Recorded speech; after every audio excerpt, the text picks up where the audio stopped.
Supreme court తీర్పు ముందు మాట్లాడే ముందు తీర్పు ఏదైతే జరిగిందో వర్గీకరణ చేయాలనే నిర్ణయం ఏదైతే జరిగిందో అది ఎందుకోసం జరిగింది అనేది ప్రశ్న. ఎందుకోసం జరిగింది అంటే షెడ్యూల్డ్ కులాలలోని ఒక 1200కు పైగా 1100 దాదాపు కులాలు ఈ దేశంలో ఉన్నాయి. ఈ దేశంలో ఉన్న కులాలు కొన్ని కులాలు సామాజికంగా విద్యా విషయకంగా కొంచెం ముందుకెళ్తే కొన్ని కులాలు ఇంకా వెనుకబడి ఉన్నాయి.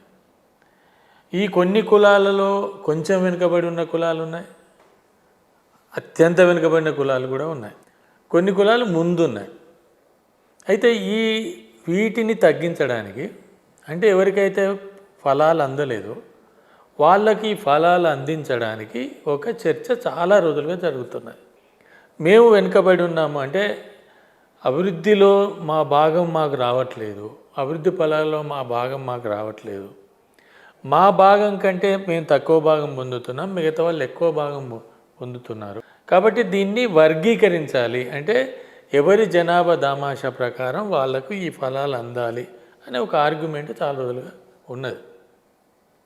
ఇది ఏపీలో మొదలైన దానికంటే పంజాబ్లో 1974-75లోనే మొదలయ్యాయి. అక్కడ వాల్మీకి, చమార్, రవిదాస్య అనే ఒక 3-4 కులాలు ఉన్నాయి. వాల్మీకి కుటుంబాలు ఏవైతే ఉన్నాయో వాల్మీకి కుటుంబాలు ప్రధానంగా ఈ సఫాయి కర్మచారిలో, తర్వాత ఈ టాయిలెట్స్ క్లీనింగ్లో, ఇటువంటి దానిలో ఎక్కువ ఉన్నారు. కాబట్టి వాళ్ళలో చదువు చాలా తక్కువ ఉంది. ఆ చదువు ఉండకపోవడం వల్ల ఉద్యోగాలు కూడా వాళ్ళకి తక్కువ వచ్చినాయి. దాంతో అప్పటి ప్రభుత్వం 70 దశకంలో ఒక నిర్ణయం తీసుకొని ఏబీ 2 గ్రూపులుగానో 3 గ్రూపులుగానో విభజించింది. అది కొన్ని రోజులు జరిగింది, కోర్టుకు వెళ్ళింది, మళ్ళీ కోర్టు స్టక్ డౌన్ చేసింది. ఆ తర్వాత మనకు 2000 తర్వాత 1990 దశకంలో ఆంధ్రప్రదేశ్, ఉమ్మడి ఆంధ్రప్రదేశ్లో ఆ చర్చ మొదలైంది, ఉద్యమం మొదలైంది. ఇక్కడ నేను మొదటగా క్లారిఫై చేయాల్సుకున్నది ఏంటంటే ఏ కులాలైతే అభివృద్ధి ఫలాల కోసము ప్రభుత్వంతో సమాజంతో పోరాడి ఒక పద్ధతిని సాధించుకున్నాయో అందులో అందరూ బాగుపడాలనే దానిలో నాకు ఎటువంటి అభ్యంతరం లేదు. ఈ విభజించాలన్నా విభజించకూడదనే చర్చ కాదు, వాళ్ళకు కూడా అందాలి. మొదలు అందడానికి ఏంది, కొంతమంది ఇది వర్గీకరణ పరిష్కారం అంటే డివైడ్ చేసేసి వీళ్ళ జనాభా వాళ్ళ జనాభా ఇచ్చేయాలి. ఇది కూడా నాకేం అభ్యంతరం లేదు. బట్ ఇక్కడ సుప్రీంకోర్టు ఇచ్చిన తీర్పులో ప్రధానమైన సమస్య ఏంటి అంటే రాష్ట్రాలు వాళ్ళు చేసుకోవచ్చు అనేది, ఇక్కడే సమస్య వస్తుంది. కాన్స్టిట్యూషన్, రాజ్యాంగాన్ని 341 ఆర్టికల్ కానీ, పొలిటికల్ రిజర్వేషన్ సంబంధించిన 334 ఆర్టికల్ కానీ, ఆర్టికల్ అబాలిషన్ అన్టచబిలిటీకి సంబంధించిన 17 ఆర్టికల్ కానీ, 14, 15, 16 ఆర్టికల్స్ కానీ, లేదు 38, 46 ఆర్టికల్స్ కానీ, ఈ ఆర్టికల్స్ అన్నీ కూడా అబాలిషన్ ఆఫ్ అన్టచబిలిటీ యాక్ట్ మీద ఆధారపడి ఉన్న ఆర్టికల్స్. ఈరోజు విద్యా విషయంలో వీళ్ళకు పథకాలు ఉండాలి, ఉద్యోగ రిజర్వేషన్లు ఉండాలి, పొలిటికల్ రిజర్వేషన్స్ ఎందుకు, వీళ్ళు అన్టచబిలిటీని ఎదుర్కొంటున్నారు, సామాజిక వెనుకబడితనాన్ని ఎదుర్కొంటున్నారు. కాబట్టి ఇది తగ్గించడానికి, అన్టచబిలిటీని తొలగించడానికి ఈ పథకాలన్నీ కావాలి. రాజకీయ రిజర్వేషన్లు కావాలి, ఆర్టికల్ 46 ప్రకారం విద్యా ఆర్థికపరమైన పథకాలు కావాలి, తర్వాత 46, 14, 15, 16 ప్రకారం అందరికీ సమాన హక్కులు ఉండాలి, 38 ప్రకారం దేశ సంపద అందరికీ సమానంగా పంపిణీ. ఇటువంటి విషయాలన్నీ ఆర్టికల్ 17 మీద ఆధారపడి ఉన్నాయి. దీన్ని ఇందులో ఇంకొక అంశం 341 ఆర్టికల్. 341 ఆర్టికల్ ఏం చెప్తున్నది, ఎస్సీలు 342 ఆర్టికల్ ఎస్టీస్, 341 ఎస్సీస్. ఈ 341 ఆర్టికల్ ఏం చెప్తున్నది అని అంటే ఎస్సీలకు సంబంధించిన నిర్ణయాలు ముఖ్యంగా అందులో చేర్చడం కానీ అందులో తొలగించడం కానీ పార్లమెంటుకు మాత్రమే అధికారం ఉంటుంది. ఇక్కడ ఇంకొక చాలా సీరియస్ ఇంప్లికేషన్ ఏముంది అంటే దీన్ని మొదట 1950లో రాజ్యాంగం ఆమోదించబడిన తర్వాత దీన్ని ఏం చేశారంటే రాష్ట్రాలు ఉండే గవర్నర్ లిస్టులు పంపితే ఆ లిస్టులను పార్లమెంటు చర్చించి రాష్ట్రపతి ఆమోదించాలి. ఆ తర్వాత దాన్ని తొలగించడానికి చేయడానికి లేదు. ఆ తర్వాత ఇంకో మాట కూడా చెప్పారు, ఆ తర్వాత రాష్ట్రపతి కూడా అధికారం లేదు. రాష్ట్రపతికి అధికారం లేదు అనే ఇంకో ఇంప్లికేషన్ ఉంది. రాష్ట్రపతి అధికారం లేదంటే అర్థం మంత్రిమండలికి అధికారం లేదు, పార్లమెంటు మాత్రమే చేయాలి. అంటే parliament is a supreme parliament can decide ఏం చేయాలనేది. దానికి సంబంధించి 1951లో ఈ అబాలిషన్ ఆఫ్ అన్టచబిలిటీ యాక్ట్ ప్రకారం ఒక చట్టం తీసుకొచ్చారు. ఏంటిదంటే ఇది సివిల్ రైట్స్ ప్రొటెక్షన్ యాక్ట్ అని. ఇప్పుడు ఏదైతే మనం SC/ST rights prevention atrocities act ఉందో దానికి మొదలు వచ్చింది 1951లో. దానిలో అంబేద్కర్ గారు అప్పటికి ఆయన న్యాయశాఖ మంత్రిగా లేరు, ఆయన రిజైన్ చేశారు.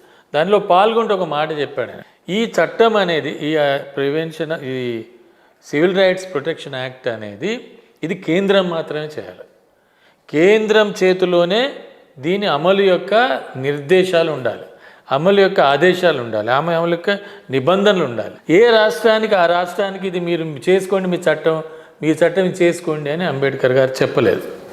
అంటే ఇక్కడ మనం చూడాల్సింది ఏంటంటే ఎస్సీలకు సంబంధించిన ఒక అంశాన్ని పార్లమెంటుకు మాత్రమే అధికారం ఉంటుంది అనే విషయాన్ని ఈవి చిన్నయ్య కేసులో అప్పటి సుప్రీంకోర్టు చెప్పిన తర్వాత దాని అర్థం 341 ఆర్టికల్లో చేంజ్ చేయొద్దని నేను చెప్పట్లేదు. నేను అంటున్నది ఏంటంటే 20 సంవత్సరాలు అయింది ఈవి చిన్నయ్య జడ్జిమెంట్ వచ్చి, మళ్ళీ ఇప్పుడు ఈ జడ్జిమెంట్ ఇచ్చారు. ఇందులో మళ్ళీ లేకుండా ఉంది. ఏం లేకుండా ఉంది?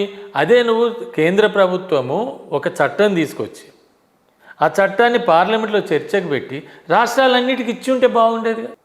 రాష్ట్రాలకు చెప్పడం దేనికి? రాష్ట్రాలు ఎందుకు చేయాలి? అంటే ఈ SC/STల విషయం అనేది రాష్ట్రాలు నిర్ణయం చేయొద్దు అనేది చాలా కేటగారికల్గా కాన్స్టిట్యూషన్లో ఉంది. అంబేద్కర్ కూడా అదే బలపరిచారు. అంబేద్కర్ పెట్టే చాలామంది చెప్పారు, ఆయనతో మాట్లాడిన వాళ్ళు చాలా, భార్గవ చెప్పారు, నాగప్ప గారు చెప్పారు, చాలామంది ఈవెన్ రంగా లాంటి వాళ్ళు కూడా మాట్లాడారు. ఈవెన్ సరోజిని నాయుడు గారు 17 ఆర్టికల్ మీద మాట్లాడారు. అంటే ఇది ఎందుకు కేంద్రం చేయాలి, ఎందుకు పార్లమెంట్ చేయాలి, కేంద్రం కూడా కాదు, ఎందుకు పార్లమెంట్ చేయాలి అని అంటే ఏదైనా ఒక రాష్ట్రానికి మనం అధికారం ఇచ్చేస్తే వాళ్ళు తమకు ఇష్టం వచ్చినట్టు బిహేవ్ చేస్తారు. రాజకీయంగా కులపరంగా కొన్ని కులాలకు కొన్ని గిట్టవు, కొన్ని కులాలు కొందరికి ఇష్టం ఉంటుంది, కొన్ని కులాలు కొందరికి ఇష్టం ఉండదు. కొందరికి మాదిగల మీద కోపం ఉంటుంది, మాలల మీద కోపం ఉంటుంది, చమార్ల మీద కోపం, ఇంకెవరి మీద కోపం ఉంటుంది. ఆ కోపం నువ్వు విధానాల్లోకి వస్తుంది. కాబట్టి పార్లమెంటు చేయాలి అనేది నిర్దిష్టంగా అక్కడ చెప్పడం జరిగింది. ఇప్పుడు ఇక్కడ మనం చూడాల్సింది ఏంటంటే ఇది చేయకుండా తర్వాత రెండోది, ఇప్పటికి కూడా కేంద్ర ప్రభుత్వం రీసెంట్గా దీని మీద చర్చించి ఒక నిర్ణయాన్ని బయటికి ప్రకటించింది. మీరు ఆశ్చర్యపోతారు, ఏంటి ఆ నిర్ణయం? అంబేద్కర్ రాజ్యాంగం ప్రకారం మేము ఆలోచన చేస్తాం. ఏంటి అంబేద్కర్ రాజ్యాంగం? అంబేద్కర్ రాజ్యాంగం ఒకటి ఉంటుంది, భారత రాజ్యాంగం ఒకటి. అంబేద్కర్ గారు రూపొందించి భారతదేశానికి ఇచ్చారు, అది భారత రాజ్యాంగం. అది అంబేద్కర్ గారు దానికి మూల పురుషుడు, మూలధాతు అని. అంటే అర్థం ఇది ఏం చెప్పదలుచుకున్నారు మీరు? ఒకవైపు క్రీమీ లేయర్ లేదన్నారు, ఓకే, దాని గురించి చర్చ అవసరం లేదు.